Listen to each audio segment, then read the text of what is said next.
नमस्कार बच्चों, आज हम पढ़ेंगे क्लास 12 का फीमेल रिप्रोडक्शन सिस्टम यानी मादा जनन तंत्र। जैसा कि आप पहले क्लास में हम आपको बता दिए हैं, नर जनन तंत्र यानी मेल रिप्रोडक्शन सिस्टम। अब हम पढ़ेंगे फीमेल रिप्रोडक्शन सिस्टम यानी मादा जनन तंत्र। हम पहले पढ़ चुके हैं कि मेल से अंडाणु शुक्राणु का निर्माण कैसे होता है। अब हम पढ़ेंगे जो हमारी मादाएं होती हैं उनसे अंडाणु का निर्माण कैसे होता है। तो जैसे आपको हम पहले भी कहते हैं कि जैसे नर में होते हैं दो, एक होता है मुख्य जनन, एक होता है सहायक जनन। वैसे ही मादा में भी होता है। तो जो मादा का भी जनन तंत्र है वो भी दो भागों में क्या होता है, बढ़ता है। एक होता है मुख्य जनन,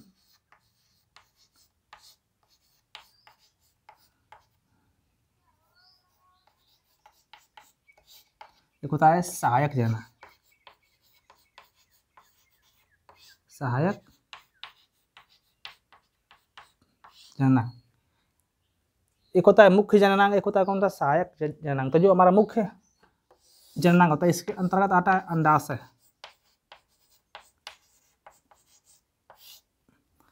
आता है अंडाशय या इसको बोलते हैं ओवरी।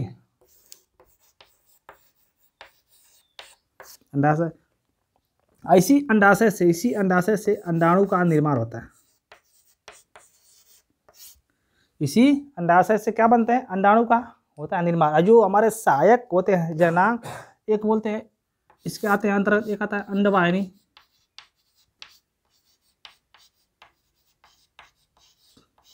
कहता है कौन सा, अंडवाहिनी आता है। एक हमारा आता है गर्भाशय आता है, आता है गर्भाशय। एक आता है हमारा ग्रीवा आता है, एक आता है हमारा वेजाइना।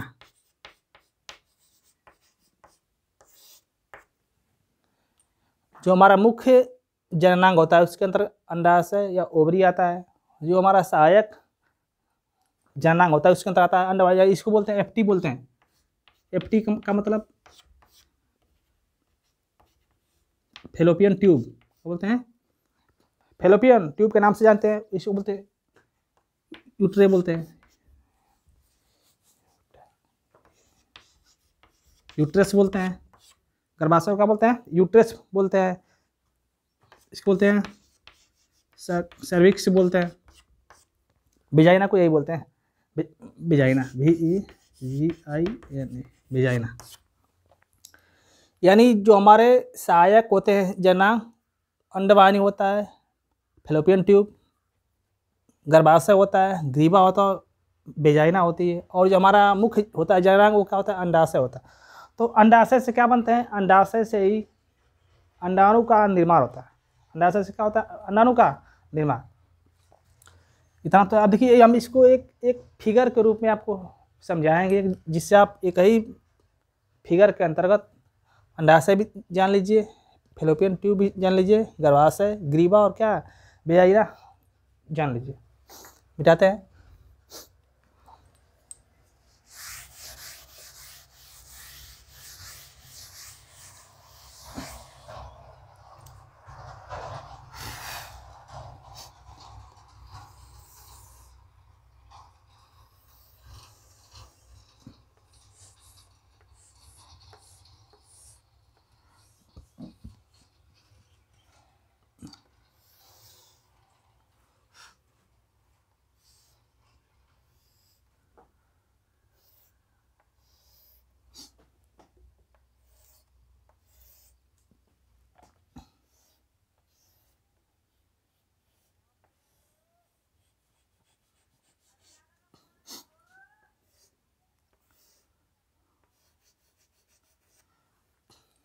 ये होता है हमारा अंडाशय। ये वाला जो हिस्सा होता है इसे बोलते हैं गर्भाशय। क्या बोलते हैं, ये वाला जो हिस्सा है इसे बोलते हैं ग्रीवा, इसे बोलते हैं वेजाइना। यहाँ पे होता है हमारा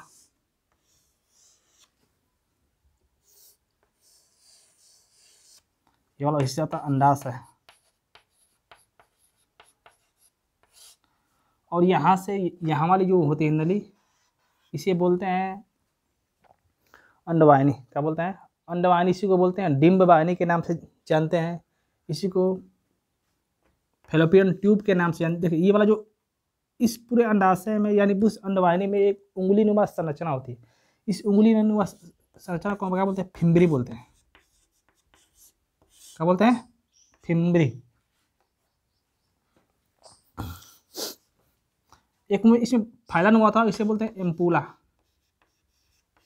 यानी अंडवाहिनी में एक फैला हुआ भाग होता है, उसे एम्पूला बोलते हैं। और यहाँ जो होता है इसे बोलते हैं अस्थमस। यानी अस्थमस, एम्पूला और फिम्बरी ये तीनों मिलकर अंडवाहिनी का निर्माण करते हैं। अंडवाहिनी इसी को बोलते हैं फैलोपियन ट्यूब, या इसी को बोलते हैं डिम्ब वाहिनी बोलते हैं। डिम्ब वाहिनी। अब देखिए इसके अंतर्गत कुछ हमारी जो हमारा गर्भाशय होता है उसके अंदर कुछ परत यानी 3 परतें होती हैं।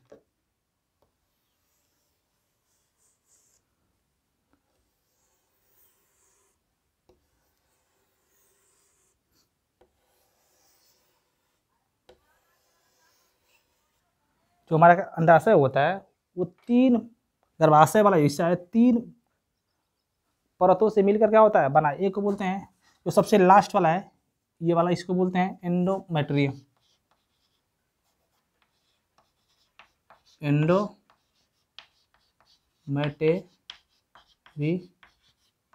ये सबसे लास्ट होगा। ये एक ये है, एक ये है। एक को बोलते हैं एंडोमेट्रियम, एक को बोलते हैं पेरीमेट्रियम। पेरीमेट्रियम। एक को बोलते हैं मायोमेट्रियम। मायोमेट्रियम इसको इंग्लिश में भी वही बोलते हैं। यानी जो हमारा गर्भाशय होता है वो 3 परतों से मिलकर क्या होता है?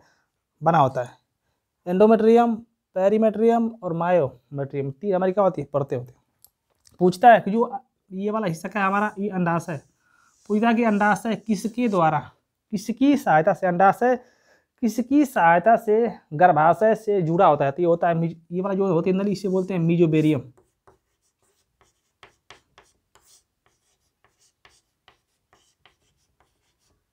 इसको बोलते हैं मीजोबेरियम। यानी जो हमारा अंडाशय होता है ना, वो मीजोबेरियम के द्वारा, यानी ये वाली नली के द्वारा गर्भाशय से क्या होता है?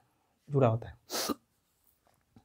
अब जरा समझेंगे काम कैसे होता है। देखिए ये हमारा अंडाशय है, ये हमारा क्या है? अंडाशय। जहाँ पे यहाँ लिखा है अंडाशय। अंडाशय से क्या होता है? अंडाशय से क्या बनते हैं? अंडाणु बनता है। अंडाशय से क्या बनेगा? अंडाणु। अब जब देखिए अंडाणु तब बनता है जब ये वाली परत, इसे क्या बोलते हैं? एंडोमेट्रियम की परत बोलते हैं। क्या बोलते हैं? एंडोमेट्रियम वाली, सबसे लास्ट वाली। जब ये परत टूटता है ना, जब गर्भाशय में जो एक परत होती है एंडोमेट्रियम, ये परत होती है बनी रुधिर की, BLOD यानी ब्लड की बनी होती है एंडोमेट्रियम। जब ये एंडोमेट्रियम की क्या होती है? परत टूटती है, तब अंडाशय से अंडाणु का होता है निर्माण। तो ये परत टूटती कैसे है? तो आप जानते हैं कि जब हमारी उम्र 12 वर्ष पार करती है, स्त्री हो या पुरुष हो, 12 वर्ष पार कर लेती है, तब उसे बोलते हैं कि वो आगे आए किशोरावस्था में, किशोरावस्था। और जब बालक किशोरावस्था में आता है तो उनसे एक हार्मोन का स्राव होता है जिसे बोलते हैं GnRH हार्मोन, यानी इसी को बोलते हैं ग्रोथ हार्मोन। जब बालक 12 वर्ष पार करता है, चाहे मेल हो चाहे फीमेल हो, उसके शरीर से क्या बनते हैं? GnRH हार्मोन बनता है। और यह GnRH हार्मोन कहाँ जाता है? तो पीयूष ग्रंथि में जाता है। यानी पीयूष ग्रंथि माने मास्टर ग्रंथि। यह GN हार्मोन्स पीयूष ग्रंथि में जाता है। और जब यह GnRH हार्मोन्स पीयूष ग्रंथि में जाता है तो यहाँ से 2 हार्मोन का स्राव होता है। यहाँ से 2 हार्मोन का, एक को बोलते हैं LH हार्मोन्स, एक को बोलते हैं फॉलिकल स्टिमुलेटिव हार्मोन्स। एक बोलते हैं LH का मतलब ल्यूटिनाइजिंग हार्मोन्स। LH का मतलब ल्यूटिनाइजिंग हार्मोन्स, FSH का मतलब follicle stimulative hormone, follicle stimulative hormone. जब जब LH हार्मोन्स मेल में आता है, तो जब LH हार्मोन इंसान आदमी में आता है तो टेस्टोस्टेरॉन हार्मोन का स्राव होता है और शुक्राणु का निर्माण होता है, शुक्राणु का निर्माण। लेकिन जब ये हम पढ़े मादा पढ़े हैं तो ये दोनों हार्मोन्स आपस में क्या होते हैं, मिल जाते हैं। जब ल्यूटिनाइजिंग हार्मोन्स और फॉलिकल स्टिमुलेटिव हार्मोन्स आपस में मिल जाते हैं तो ये दोनों कहाँ आते हैं, तो अंडाशय के पास आते हैं। यानी देखिए ये दोनों हार्मोन्स कहाँ गए, अंडाशय के पास। यानी ये दोनों हार्मोन्स मिलते हैं और कहाँ पे आते हैं, अंडाशय के पास आते हैं। और जब अंडाशय के पास आते हैं तो यहाँ से दो हार्मोन का स्राव होता है जिसे बोलते हैं प्रोजेस्टेरॉन और एक होता है एस्ट्रोजन।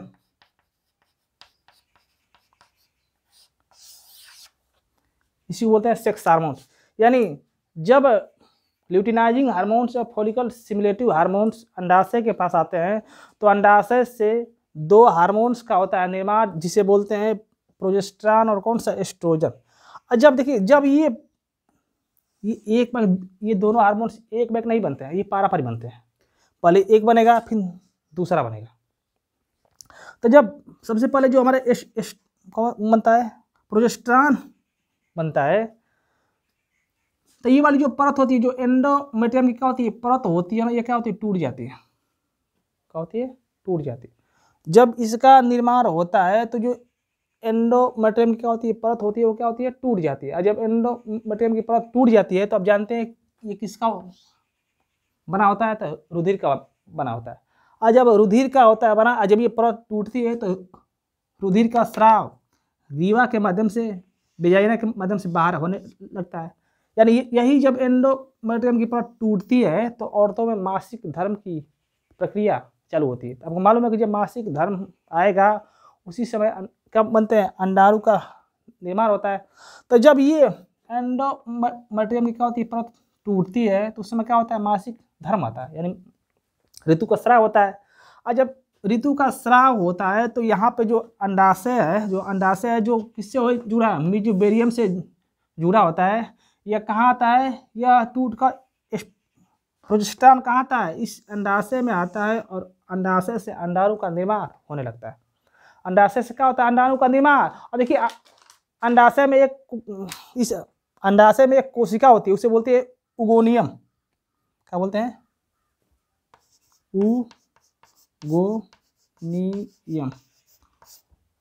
उगोनियम फोलिकस, उगोनियम